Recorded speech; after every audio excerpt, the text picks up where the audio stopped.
Hey everyone, today's helpful hoodger video is how to tie a nice knot and then stick it to your cards.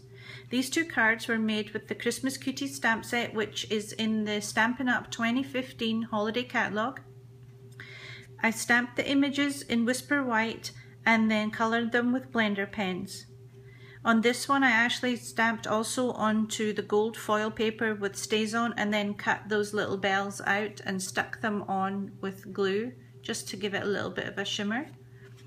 And this one, I initially stamped the image onto Whisper White cardstock and then I smooshed Versamark all over that image and I heat embossed with the iridescent ice embossing powder. Then I stamped onto vellum using Versamark and heat embossed with the silver embossing powder. And then I stamped onto Whisper White, coloured with blender pens, and I added some Versamark into the sash and the shoes and heat embossed with the silver embossing powder. Then cut the whole thing out and stuck it and layered it together. So you can see that there's a bit of shimmer and bling in this card.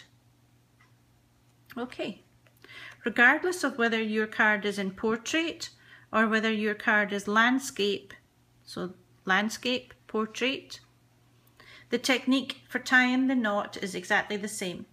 You just need to decide whether you want to use the short width of the card or the long width of the card.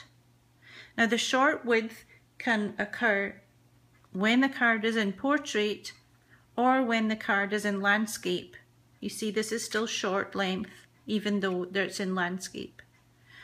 And the long one can also occur when the card is in landscape or when the card is in portrait. So the only thing you need to make a decision on for the moment is the length of the ribbon, the short length or the long length.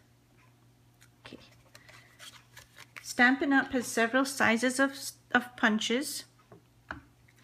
So these are typically the sizes of punches that we have.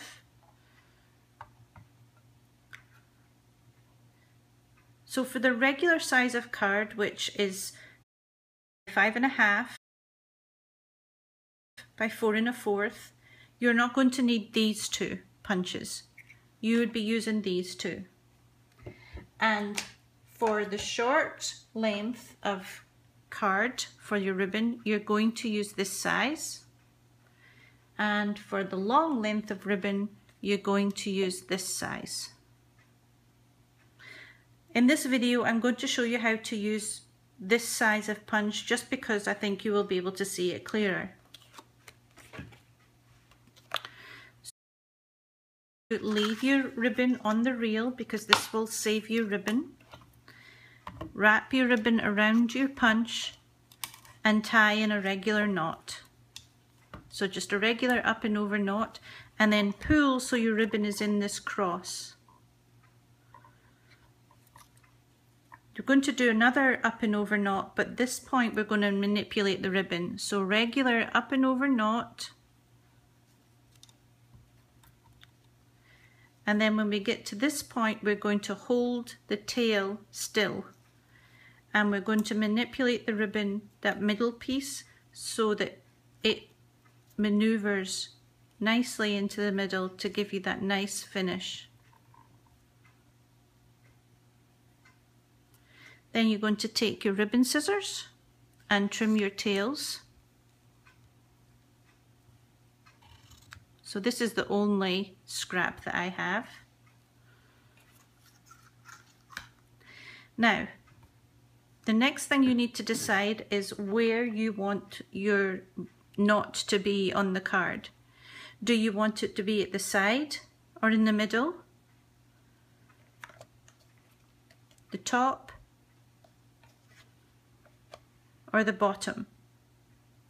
If you want the knot to be in the middle, then you simply turn your punch over and you cut the ribbon in the middle. If you want the knot to be to the bottom or at the top or at either side, then what you do is you turn your punch and you slide your scissors into the gap that's created for the paper in the punch, and you snip. At this point, you would then just simply attach the ribbon to the card by wrapping it round the edges and sticking with tape. In this case, I always stick mine with the tear tape that Stampin' Up! Has. This technique can work really well with most of our ribbons and is really quite nice with the 1/4 inch cotton ribbon. I don't know if you can see this one. It makes a really nice knot. The only ribbon I found that it doesn't work particularly well with is this seam binding. It's too soft, and so when that knot in the middle still all scrunches up and it makes a bit of an ugly knot.